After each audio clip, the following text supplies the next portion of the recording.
Nos primórdios do cristianismo, quando os seguidores de Jesus ainda eram uma pequena e perseguida comunidade espalhada pelas grandes cidades do Império Romano, havia entre eles um gesto simples, mas profundamente significativo: o beijo santo. Diferente dos costumes pagãos, o beijo santo entre cristãos não era expressão de paixão ou mera formalidade social, mas sim um ato litúrgico e teológico de profunda importância. Era o reconhecimento visível de que, em Cristo, todas as barreiras haviam sido rompidas. Barreiras sociais, barreiras étnicas, barreiras de classe. Cada irmão e irmã, judeu ou grego, homem ou mulher, livre ou escravo, eram, pelo beijo, declarados igualmente membros da nova humanidade criada em Jesus. A prática do beijo santo foi explicitamente ordenada em diversos textos do Novo Testamento. O apóstolo Paulo instruiu a igreja em Roma: saudai-vos uns aos outros com um beijo santo. Ele reiterou o mesmo em sua primeira carta aos Coríntios, na segunda carta aos Coríntios e à igreja em Tessalônica. O apóstolo Pedro também exortou: saudai-vos uns aos outros com beijo de amor. Essas exortações não eram meros conselhos culturais, mas expressões práticas da teologia cristã, da unidade, da reconciliação e da nova família de Deus. As fontes patrísticas do segundo e terceiro séculos confirmam a prática literal do beijo santo. Hipólito de Roma, em sua obra Tradição Apostólica, descreve o beijo como parte do rito pré-eucarístico, que os fiéis se saúdem com o beijo da paz. Tertuliano, escrevendo no final do século II, refere-se ao beijo santo como o selo da oração. Ele enfatiza que a prática deve ser realizada com pureza de coração, destacando a importância da reconciliação entre os irmãos antes de participar da oração e da Eucaristia. Clemente de Alexandria, no século III, menciona o beijo místico em seus escritos. Embora não haja uma descrição detalhada sobre a forma como o beijo era dado, ele destaca que o gesto deve ser realizado com santidade e pureza, evitando qualquer conotação sensual. Em resumo, os autores patrísticos confirmam a prática do ósculo santo nas comunidades cristãs primitivas, ressaltando seu significado como expressão de paz, comunhão e amor fraterno. A ênfase está na pureza de coração e na intenção sincera ao realizar o gesto, sem conotações sensuais ou eróticas. Mesmo nos primeiros séculos, surgiram tensões em torno da prática. A familiaridade física provocada pelo beijo, ainda que santo, causava desconforto em certas regiões e entre líderes preocupados com escândalos e abusos.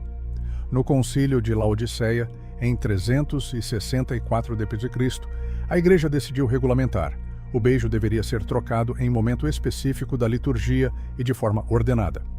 Embora o texto do concílio não restringisse explicitamente o gesto a pessoas do mesmo sexo, outras tradições eclesiásticas passaram a adotar essa limitação para evitar mal-entendidos e transgressões morais. Assim, o beijo santo não foi abolido, mas sua prática foi cuidadosamente delimitada para preservar a reverência e a ordem no culto. Ao longo da Idade Média, o beijo santo, gesto central na liturgia cristã primitiva, passou por mudanças no Ocidente. Preocupações com formalidade, higiene e escândalos levaram à adoção de símbolos como o pax board ou gestos discretos, como aperto de mão. Essas mudanças buscavam equilibrar reverência ritual e evitar transgressões morais. No Oriente Cristão, o beijo da paz manteve-se vivo, especialmente entre clérigos durante liturgias ortodoxas.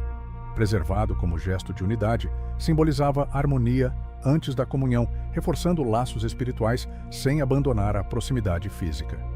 Enquanto o Ocidente priorizava pragmatismo, o Oriente preservava a tradição, vinculando-a à teologia da comunhão e aos ensinamentos dos primeiros padres da Igreja. No entanto, nem todo gesto puro consegue sobreviver incólume ao tempo, às culturas e, sobretudo, às paixões humanas. O que foi um símbolo de santidade e irmandade começou a ser deturpado, reinterpretado e, em alguns casos, corrompido. Assim como muitos outros elementos da fé cristã, o beijo santo também seria capturado por movimentos fanáticos que misturariam fervor religioso com emotividade descontrolada, espiritualidade com sensualidade velada, pureza com escândalo. O século XIX veria essa tragédia em escala renovada. Nas margens da sociedade americana, no ambiente fervoroso do segundo grande despertamento, novas seitas e movimentos religiosos surgiriam como labaredas. Entre eles, os mileritas, precursores do adventismo, resgatariam o beijo santo, não mais como gesto litúrgico sóbrio e ordenado, mas como instrumento de demonstração emocional e identificação sectária. O que era uma prática apostólica cuidadosamente resguardada pela tradição se transformaria em um dos episódios mais controversos da história religiosa americana. O beijo santo, renascido no meio dos mileritas e dos primeiros adventistas do sétimo dia, seria parte de uma liturgia onde convulsões emocionais, fanatismo, sensualidade desinibida e alegações de santidade se entrelaçariam de maneira perigosa. Entre os nomes ligados a essa prática renovada estava uma jovem chamada Ellen Harmon, frágil, visionária, epilética e profundamente moldada pelo clima de êxtase religioso da época. Ela se tornaria poucos anos depois a figura central de um novo movimento, a Igreja Adventista do Sétimo Dia. Em dezembro de 1844, quando Ellen Harmon proclamou ter recebido a primeira de suas mais de 2.000 visões, seus seguidores a reconheceram como a voz profética de Deus para a última geração. A partir desse momento, cada prática, cada interpretação, cada gesto aprovado ou sancionado por ela passaria a ter para seus adeptos o peso de uma revelação divina. Entre essas práticas estava o beijo santo. Mas o que acontece quando uma igreja que venera a sua profetisa como 100% inspirada, infalível e porta-voz do céu, precisa secretamente repudiar os comportamentos que ela própria instituiu? Essa é a tensão que atravessa a história do Adventismo. Venha conosco explorar um dos temas mais enigmáticos e historicamente controversos na história da Igreja Adventista do Sétimo Dia.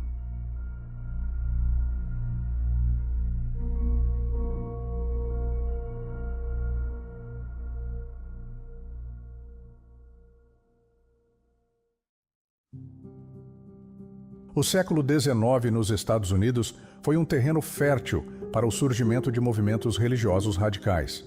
Em meio ao espírito de reavivamento do segundo grande despertamento, entre 1790 e 1840, uma série de doutrinas novas, interpretações apocalípticas e manifestações estáticas invadiram as zonas rurais e as pequenas cidades do Nordeste e Meio-Oeste americano. O chamado Distrito Queimado, no estado de Nova York, apelidado assim pela intensidade dos reavivamentos, tornou-se o berço de inúmeras novas seitas e práticas religiosas extravagantes. Foi nesse ambiente que William Miller, um fazendeiro batista autodidata, pregou que Jesus Cristo retornaria visivelmente à Terra entre 1843 e 1844. Baseado em seus cálculos do livro de Daniel, Miller galvanizou uma massa de seguidores, conhecidos como mileritas, que aguardavam o arrebatamento iminente. As estimativas variam, mas acredita-se que entre 50 mil a 100 mil americanos estavam convencidos do retorno literal de Cristo em 22 de outubro de 1844. O fracasso dessa previsão, conhecido como a Grande Decepção, mergulhou milhares de pessoas em profundo desespero espiritual. Mas, para alguns, o desapontamento não destruiu a fé, apenas a transformou. Um grupo pequeno, mas fervoroso, recusou-se a abandonar sua convicção de que algo cósmico havia de fato acontecido naquela data. Esses remanescentes se tornariam o embrião da futura Igreja Adventista do Sétimo Dia. Entretanto, o período imediatamente posterior ao desapontamento foi marcado por um fanatismo religioso extremo. Sem direção clara, sem liderança consolidada, grupos mileritas começaram a experimentar práticas espirituais radicais, visões, profecias, êxtases coletivos, transes prolongados, curas sobrenaturais e manifestações físicas incontroláveis. Era um ambiente caótico, onde a linha entre o espiritual e o emocional se tornava perigosamente tênue. O beijo santo, uma prática redescoberta pelos mileritas em sua busca por restaurar a pureza da Igreja Apostólica, foi incorporado a essas reuniões frenéticas. Beijar irmãos e irmãs na fé tornou-se não apenas permitido, mas incentivado, como sinal visível de unidade e santidade. Entretanto, relatos históricos revelam que o fervor emocional muitas vezes descambava para comportamentos que, sob o pretexto de santidade, misturavam contato físico intenso, demonstrações públicas de afeto e, em alguns casos, libertinagem. O episódio mais emblemático desse período de fanatismo foi o julgamento de Israel Demon em 1845, no condado de Piscataquis, Maine. Demon, um pregador millerita extremista, foi preso e julgado por comportamento desordeiro e perturbação da paz pública. Durante seu julgamento, testemunhas oculares relataram que em suas reuniões religiosas havia beijos excessivos, abraços lascivos e até insinuações de atividades sexuais, tudo supostamente justificado sob a bandeira do Espírito Santo. O jornal Piscataquis Farmer publicou em março de 1845 testemunhos de cidadãos horrorizados com o que presenciaram. Homens e mulheres trocando beijos em público, lavando os pés uns dos outros em cenas que misturavam fervor religioso e contatos físicos inadequados. Os relatos descrevem a reunião como um espetáculo de fanatismo e indecência, praticado em nome de Deus. O mais alarmante para a história adventista é que Ellen Gould White e James White, na época em que estavam liderando estas reuniões, juntamente com Israel Demon, muitas das práticas espirituais que caracterizavam aquelas reuniões, como visões públicas, transes, declarações proféticas espontâneas e o beijo santo, seriam incorporadas à cultura adventista primitiva.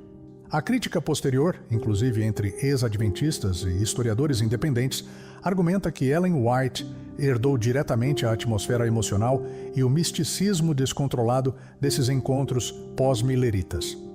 O contexto imediato em que o adventismo nasceu foi um terreno repleto de fanatismo, emocionalismo religioso exacerbado e experiências espirituais altamente questionáveis. O beijo santo, longe de ser um gesto sóbrio e apostólico, tornou-se, entre os milleritas, um símbolo de sua nova identidade, emocional, espontânea, sem limites claros entre fé e impulso humano. Este ambiente não apenas explica a gênese de práticas como o beijo santo e a lavagem de pés entre os primeiros adventistas, mas também lança luz sobre a necessidade posterior da denominação de reescrever e sanitizar sua história oficial. Afinal, era embaraçoso para uma organização que reivindicava a mais alta luz profética desde os tempos bíblicos admitir que suas origens estavam tão profundamente enraizadas no mesmo fanatismo que condenavam em outros movimentos religiosos. À medida que o adventismo se institucionalizava, seria preciso escolher entre dois caminhos, ou abraçar publicamente a radicalidade emocional de suas origens, ou escondê-la cuidadosamente sob uma narrativa de respeitabilidade e ortodoxia doutrinária.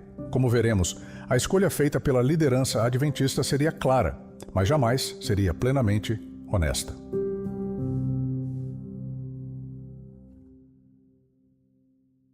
Ellen White emergiu das cinzas do fracasso millerita, como a principal voz profética de um grupo que se recusava a abandonar a expectativa apocalíptica. Declarada profetisa de Deus pelos primeiros adventistas já em dezembro de 1844, ela assumiria ao longo das décadas um papel absoluto dentro da nova denominação, o de intérprete infalível das Escrituras, guia para a Igreja e modelo de pureza doutrinária. Sua autoridade não seria simplesmente equivalente à Bíblia. Para os fiéis adventistas, suas visões tornaram-se a lente obrigatória pela qual toda doutrina, prática e estilo de vida deveriam ser entendidos. Dentre suas primeiras revelações, publicadas na coletânea A Word to the Little Flock, 1847, e posteriormente ampliadas no livro Early Writings, de 1882, conhecido no Brasil como Primeiros Escritos, está a instrução divina acerca de duas práticas específicas, a lavagem de pés e o beijo santo. Ellen White afirmou ter recebido uma visão em que a prática do beijo santo era não apenas recomendada, mas ratificada pelo próprio céu como sinal visível da verdadeira igreja remanescente. Ela descreve que, enquanto em oração no altar familiar, o Espírito Santo caiu sobre nós, e logo em seguida, os fiéis lavavam os pés uns dos outros e saudavam os santos irmãos com um beijo santo. Ellen White interpretou a manutenção dessas práticas como prova de que Deus havia aceitado aquele pequeno grupo, enquanto o restante da cristandade, referida no texto como sinagoga de Satanás, era rejeitado. Na visão publicada em Early Writings, White reforçou: O beijo santo deve ser considerado como sinal de comunhão cristã entre amigos, quando separados ou reunidos após semanas ou meses. A documentação histórica adventista da época, como a revista Review and Herald, de 14 de fevereiro de 1854, confirma que a rejeição do beijo santo era vista como um pecado de vergonha do Evangelho. Mais tarde, a edição de 4 de julho de 1871, do Review and Herald, reforçaria o mesmo ensino ao citar o teólogo William Twisse, que advertia que o abandono do beijo santo era obra do anticristo. Essa frase é crucial.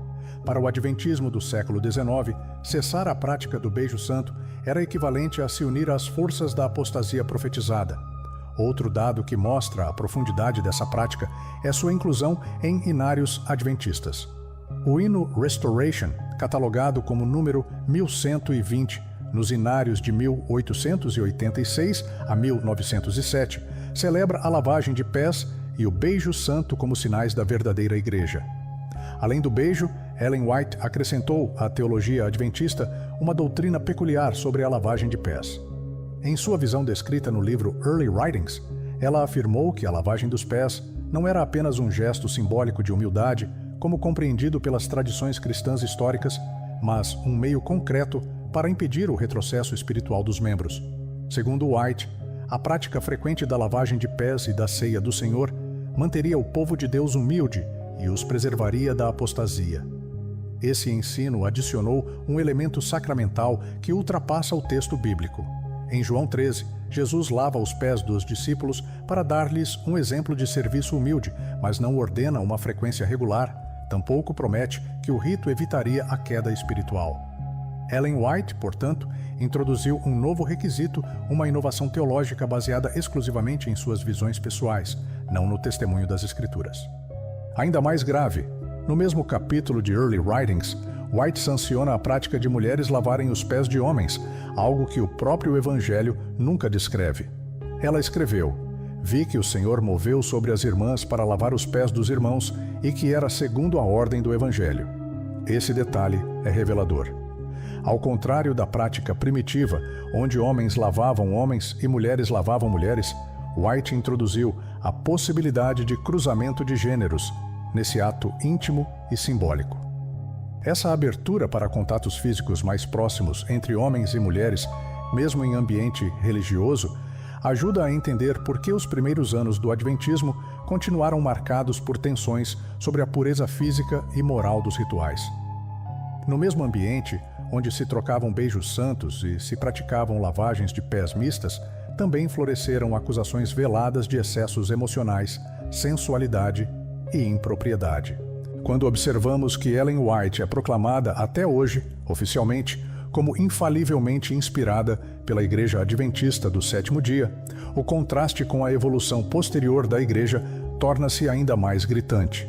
A mesma profetisa que declarou o beijo santo e a lavagem de pés como práticas divinamente ordenadas seria silenciosamente contradita pelas gerações seguintes de líderes adventistas, não através de rejeição aberta, mas por meio de apagamento gradual, reinterpretação cultural e esquecimento litúrgico. O beijo santo, portanto, se tornaria mais uma das muitas práticas adventistas que, embora originadas em visões consideradas diretamente vindas de Deus, acabariam sendo descartadas ou reinterpretadas, sem nunca reconhecer publicamente a falibilidade da fonte original. A lavagem de pés, por outro lado, continuaria, mas privada de seu vínculo com o beijo santo e adaptada para minimizar as tensões culturais e morais que ela inevitavelmente provocava. Assim, o adventismo moderno preservaria a forma, mas não o espírito do que sua profetisa havia originalmente ordenado.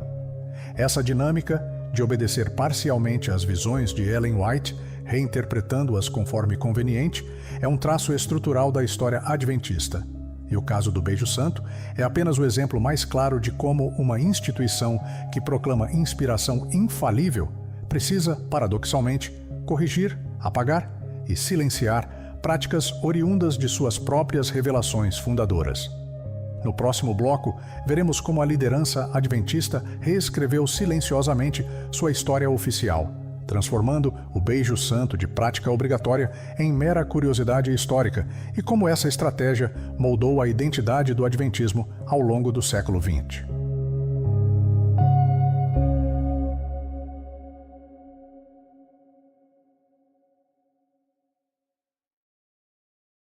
Com o crescimento institucional da Igreja Adventista do Sétimo Dia nas primeiras décadas do século XX, surgiram novas necessidades: profissionalizar a liderança, ganhar respeito público, expandir missões internacionais e, acima de tudo, projetar uma imagem de seriedade teológica.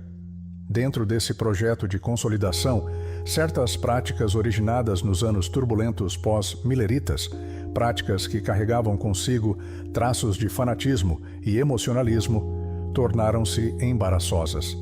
O beijo santo, endossado em visões divinas por Ellen White e incorporado com entusiasmo pelos primeiros adventistas, tornou-se um desses elementos incômodos. Sem qualquer anúncio oficial, sem qualquer retratação pública das visões da profetisa, a liderança adventista simplesmente iniciou um processo gradual de remoção da prática da vida da igreja. O primeiro sinal claro dessa mudança aparece na revisão dos inários. O hino Restoration, que celebrava explicitamente o beijo santo e a lavagem de pés, foi eliminado da edição de 1908 do Inário Oficial da Igreja. A omissão não foi acompanhada de qualquer explicação, mas o recado era claro. Práticas que pudessem expor a Igreja a críticas de emocionalismo ou impróprias relações interpessoais seriam discretamente suprimidas. A mudança doutrinária emergiu com mais força no periódico The Youth's Instructor, edição de 16 de julho de 1957. Ali, uma nova interpretação sobre os mandamentos apostólicos acerca do beijo santo foi apresentada. A publicação adventista respondeu de forma a apagar a história e a posição profética de Ellen White. Segundo o artigo, o beijo santo seria apenas um costume do Oriente, comum na saudação, mas não nos lábios, e sem qualquer significado profético nas Escrituras ou fora delas.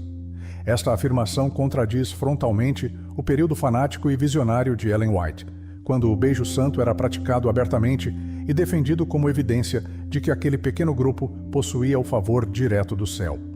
O processo de reinterpretação foi reforçado nas décadas seguintes. O periódico Review and Herald, de outubro de 1961, e as lições da Escola Sabatina para adultos, em 1985, ecoaram a mesma posição. O beijo santo era uma prática cultural, não obrigatória. Em 2005 e novamente em 2015, artigos na revista Ministry, voltada para pastores adventistas, reafirmaram que o gesto não era mais apropriado para os tempos modernos. A ironia é brutal. Aqueles que, no século XIX, haviam afirmado com toda seriedade que rejeitar o beijo santo seria participar da obra do anticristo, agora, em pleno século XX, o descartavam tranquilamente como irrelevante. Mas talvez o aspecto mais grave dessa mudança seja a maneira como ela foi conduzida. Em vez de admitir que Ellen White poderia ter errado, ou que suas visões deveriam ser reavaliadas criticamente, a liderança adventista preferiu ignorar a contradição. Nenhuma comissão geral, nenhum voto em assembleia, nenhum pronunciamento doutrinário reconheceu que a profetisa havia endossado uma prática que agora era rejeitada. Essa omissão deliberada revela uma estratégia institucional típica do adventismo: preservar a infalibilidade de Ellen White a qualquer custo, ainda que para isso fosse necessário reinterpretar silenciosamente ou apagar elementos inconvenientes de suas visões. Ao final desta jornada pelos primórdios do adventismo, uma conclusão se impõe. O retrato oficial que a Igreja Adventista do Sétimo Dia apresenta de sua história é cuidadosamente editado, polido e profundamente incompleto. O caso do beijo santo, prática revelada por inspiração divina e depois silenciosamente abandonada, é apenas uma peça de um mosaico muito maior. Um mosaico formado por dezenas de orientações, costumes, regras e doutrinas estabelecidas por Ellen G. White como sendo fruto direto da revelação celestial, mas que hoje são ignoradas, reinterpretadas ou francamente negadas. Entre essas práticas esquecidas estão a proibição absoluta de remédios farmacêuticos, considerados venenos satânicos nas visões de Ellen White, a prescrição da dieta 100% vegetariana como condição de salvação, com a carne descrita como impura e agente de corrupção moral. A exigência de que as mulheres adventistas evitassem qualquer tipo de joia, até mesmo alianças de casamento, sob pena de apostasia. A afirmação de que adotar qualquer moda europeia, como saias armadas ou maquiagem, era servir a Satanás. A condenação severa da prática de seguros de vida, considerada demonstração de falta de fé em Deus. A recomendação de que os cristãos evitassem o consumo de leite e ovos devido à suposta contaminação com doenças demoníacas. A crença de que o uso de remédios homeopáticos ou magnetismo poderia abrir a mente para a possessão demoníaca. A advertência de que a masturbação levaria à loucura, tuberculose e morte precoce. A interpretação literal de que terremotos, incêndios e tempestades eram juízos diretos enviados por Deus contra pecadores contemporâneos. A ideia de que a raça negra era resultado da união ilícita entre seres humanos e animais. Uma doutrina racista que, embora hoje rejeitada, nunca foi oficialmente repudiada em assembleias gerais. Cada uma dessas práticas, como o beijo santo, foi defendida por Ellen White como sendo, nas palavras dela, diretamente ditadas pelo Espírito Santo.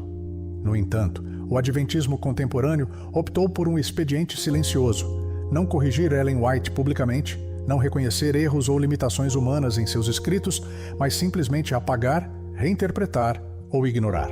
Essa estratégia criou uma grave dissonância. A profetisa, proclamada como infalivelmente inspirada, sustenta ensinos e práticas que sua própria igreja, na prática, repudia.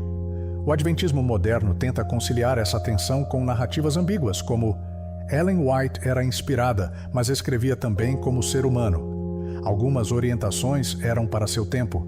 Nem tudo em seus escritos é doutrinariamente obrigatório.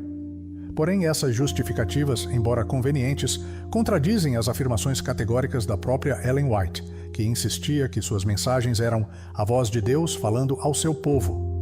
Ao revisarmos a história, fica claro: se Ellen White errou em práticas como o beijo santo, a lavagem de pés mista, a condenação de medicamentos, a obsessão dietética e tantas outras, então seu estatuto como mensageira infalível de Deus também é questionável. E se sua autoridade profética é questionável, a estrutura teológica inteira do adventismo, que repousa sobre seus testemunhos como luz menor para guiar a luz maior, entra em colapso. O caso do beijo santo é, portanto, uma metáfora perfeita para toda a tensão interna do adventismo, a tensão entre suas origens emocionais e suas pretensões modernas de respeitabilidade, a tensão entre o fanatismo do século XIX e o racionalismo do século XXI, a tensão entre o que Ellen White realmente ensinou e o que a igreja escolheu lembrar. O beijo santo, hoje, é apenas um eco esquecido, uma lembrança incômoda de que até aquilo que foi apresentado como revelação divina pode ser abandonado, descartado, enterrado sob camadas de silêncio institucional.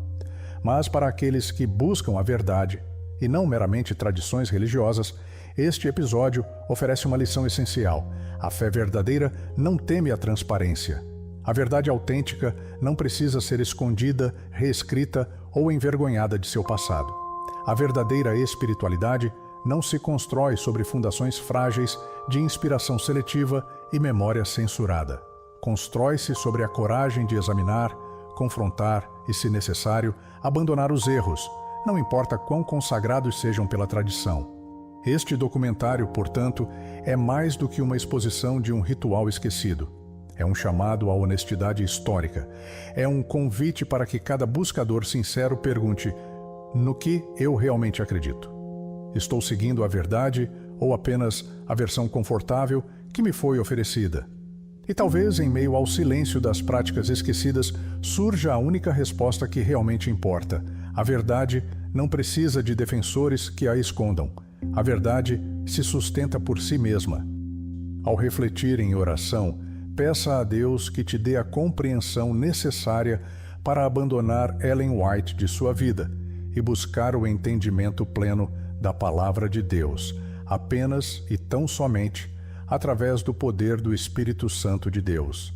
Talvez seja difícil e desafiador olhar para aquela que foi apresentada como profetisa e abandoná-la. mas Cristo nos convida a escolhermos hoje a quem iremos servir. Qual será a sua decisão hoje?